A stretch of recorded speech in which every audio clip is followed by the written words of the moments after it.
ನಮಸ್ತೆ ವೀಕ್ಷಕರೇ, ನೀವು ನೋಡ್ತಾ ಇದ್ದೀರಾ ಪ್ರಜಾ ಫ್ಲಾಶ್ 10. ನಾನು ಮೀರಾ ಪ್ರಸಾದ್. ಈಗ ನೋಡೋಣ ಇವತ್ತಿನ ಹೆಡ್ಲೈನ್ಸ್. ಈ ರಾಜ್ಯದಲ್ಲಿ ಏನೇ ನಡೆದರೂ ಡಿಕೆ ಶಿವಕುಮಾರ್ ಹಾಗೂ ಮುಖ್ಯಮಂತ್ರಿ ಸಿದ್ದರಾಮಯ್ಯ ಅವರೇ ಕಾರಣ. ಎಲ್ಲದಕ್ಕೂ ನಾನೇ ಹೊಣೆಗೆ. ಸಿಟಿ ರವಿ ಅವರ ವಿಚಾರದಲ್ಲಿ ಸರ್ಕಾರದ ಹಸ್ತಕ್ಷೇಪವಿಲ್ಲ ಅಂತ ಡಿಸಿಎಂ ಡಿಕೆ ಶಿವಕುಮಾರ್ ಅವರು ಹೇಳಿದರು. ಡಿಸೆಂಬರ್ ತಿಂಗಳಿನಲ್ಲಿ ಕ್ರಿಸ್ಮಸ್ ರಜೆ ಹಿನ್ನೆಲೆ ಮೈಸೂರು ಅರಮನೆಗೆ ಹೆಚ್ಚಿನ ಸಂಖ್ಯೆಯಲ್ಲಿ ಪ್ರವಾಸಿಗರು ಆಗಮಿಸ್ತಾ ಇದ್ದಾರೆ. ಈ ಹಿನ್ನೆಲೆಯಲ್ಲಿ ಮೈಸೂರು ಅರಮನೆಯ ಆವರಣದಲ್ಲಿ ಫಲಪುಷ್ಪ ಪ್ರದರ್ಶನಕ್ಕೆ ಭಾರಿ ಸಿದ್ಧತೆಗಳು ನಡೆದಿವೆ. ಜೊತೆಗೆ ಮಾಗಿ ಉತ್ಸವದ ವಿವಿಧ ಕಾರ್ಯಕ್ರಮಗಳನ್ನು ಅರಮನೆ ಆಡಳಿತ ಮಂಡಳಿ ಆಯೋಜಿಸಿದೆ. ಕನ್ನಡಕ್ಕೆ ಸೇರಬೇಕಾದ ತೆರಿಗೆಯ ಪಾಲು ಸರಿಯಾಗಿ ಹಂಚಿಕೆ ಆಗ್ತಾ ಇಲ್ಲ. ಕನ್ನಡಿಗರ ಮೇಲೆ ಹಿಂದಿ ಭಾಷೆ ಹೇರಿಕೆ ನಡೀತಾ ಇದೆ. ಕನ್ನಡದಲ್ಲಿ ಶಿಕ್ಷಣ ದೊರೀತಾ ಇಲ್ಲ.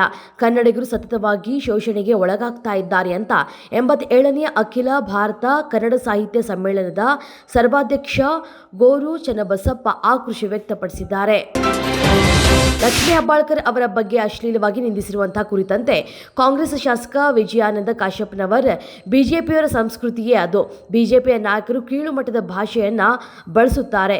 ವಿಜಯಪುರದ ಒಂದು ಕೋಣ ಅಲ್ಲ, ಗೊಡ್ಡೆಮ್ಮೆ ಇದೆ ಅಂತ ಶಾಸಕ ಬಸನಗೌಡ ಪಾಟೀಲ್ ಯತ್ನಾಳ್ ವಿರುದ್ಧ ವಾಗ್ದಾಳಿಯನ್ನ ನಡೆಸಿದ್ರು. ಡಾಕ್ಟರ್ BR ಅಂಬೇಡ್ಕರ್ ಅವರ ಹೆಸರನ್ನ ದುರ್ಬಳಕೆ ಮಾಡಿಕೊಳ್ಳುವುದನ್ನ ಬಿಟ್ಟು ದಲಿತರೊಬ್ಬರು ಸಿಎಂ ಆಗುವ ಹಾದಿಯನ್ನ ಸುಗಮಗೊಳಿಸಿ ಅಂತ ಮುಖ್ಯಮಂತ್ರಿ ಸಿದ್ದರಾಮಯ್ಯ ಅವರಿಗೆ ಬಿಜೆಪಿಯ ರಾಜ್ಯಾಧ್ಯಕ್ಷ BY ವಿಜಯೇಂದ್ರ ಅವರು ಹೇಳಿದ್ದಾರೆ. ಕರ್ನಾಟಕದಲ್ಲಿ ಪ್ರಜಾಪ್ರಭುತ್ವ ಕೊನೆಯುಸಿರೆಳಿತಾ ಇದೆಯೇ ಎನ್ನುವುದು ನನ್ನ ಅನುಮಾನ. ಪ್ರತಿಪಕ್ಷ ನಾಯಕರ ರಕ್ಷಣೆ ಇಲ್ಲ ಎಂದ ಮೇಲೆ ವಿಧಾನಮಂಡಲದಲ್ಲಿ ಯಾರ ಭಾವಚಿತ್ರ ಹಿಡಿದ್ರೆ ಏನು ಫಲ?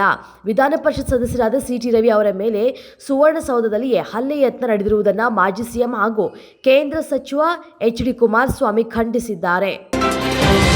ಒಂದು ಕಾಲದಲ್ಲಿ ನರೇಂದ್ರ ಮೋದಿ ಸರ್ಕಾರವನ್ನು ಟೀಕಿಸುತ್ತಿದ್ದ RBI ಮಾಜಿ ಗವರ್ನರ್ ರಘುರಾಮ್ ರಾಜನ್ ಅನುತ್ಪಾದಕ ಆಸ್ತಿ ಸಮಸ್ಯೆಯಿಂದ ಬ್ಯಾಂಕಿಂಗ್ ಕ್ಷೇತ್ರ ಸುಧಾರಿಸಿಕೊಂಡಿರುವುದಕ್ಕೆ ನರೇಂದ್ರ ಮೋದಿ ಸರ್ಕಾರಕ್ಕೆ ಕ್ರೆಡಿಟ್ ಕೊಟ್ಟಿದ್ದಾರೆ. ಪೂರ್ವ ಜರ್ಮನಿಯ ಮ್ಯಾಗ್ಡೆಬರ್ಗ್ ನಗರದಲ್ಲಿ ಶುಕ್ರವಾರ ಜನನಿಬಿಡ ಕ್ರಿಸ್ಮಸ್ ಮಾರುಕಟ್ಟೆಗೆ ಕಾರೊಂದು ನುಗ್ಗಿ 2 ಮೃತಪಟ್ಟ ಕನಿಷ್ಠ 60 ಮಂದಿ ಗಾಯಗೊಂಡಿದ್ದಾರೆ. ಇದೊಂದು ಉದ್ದೇಶಪೂರ್ವಕ ದಾಳಿ ಅಂತ ಅಧಿಕಾರಿಗಳು ತಿಳಿಸಿದ್ದಾರೆ. ಭಾರತ ತಂಡ ಇನ್ನು 8 ವಾರಗಳ ಒಳಗಡೆ ಚಾಂಪಿಯನ್ಸ್ ಟ್ರೋಫಿ ಏಕದಿನ ಟೂರ್ನಿಯಲ್ಲಿ ಆಡಬೇಕಾಗಿದೆ. ಇದಕ್ಕೆ ಪೂರ್ವಭಾವಿಯಾಗಿ ಶನಿವಾರ ದೇಶದ ವಿವಿಧೆಡೆ ವಿಜಯ್ ಹಜಾರೆ ಟ್ರೋಫಿಗಾಗಿ ರಾಷ್ಟ್ರೀಯ ಏಕದಿನ ಚಾಂಪಿಯನ್ಶಿಪ್ ಆರಂಭವಾಗಲಿದೆ. ಚಿತ್ರದುರ್ಗದ ರೇಣುಕಾಸ್ವಾಮಿ ಕೊಲೆ ಪ್ರಕರಣದಲ್ಲಿ ಜೈಲು ಸೇರಿ ಜಾಮೀನಿನ ಮೇಲೆ ಬಿಡುಗಡೆ ಆಗಿರುವ ನಟ ದರ್ಶನ್ ಅವರು 6 ತಿಂಗಳ ಬಳಿಕ ಶುಕ್ರವಾರ ಮೈಸೂರಿಗೆ ಆಗಮಿಸಿ ತಮ್ಮ ಫಾರ್ಮ್ ಹೌಸ್ನಲ್ಲಿ ವಾಸ್ತವ್ಯ ಹೂಡಿದ್ದಾರೆ. ಇದಿಷ್ಟು ಇವತ್ತಿನ ಪ್ರಜಾ ಫ್ಲಾಶ್ 10. ಇನ್ನಷ್ಟು ಅಪ್ಡೇಟ್ಸ್ಗಾಗಿ ನೋಡ್ತಾ ಇರಿ ಪ್ರಜಾಧ್ವನಿ TV.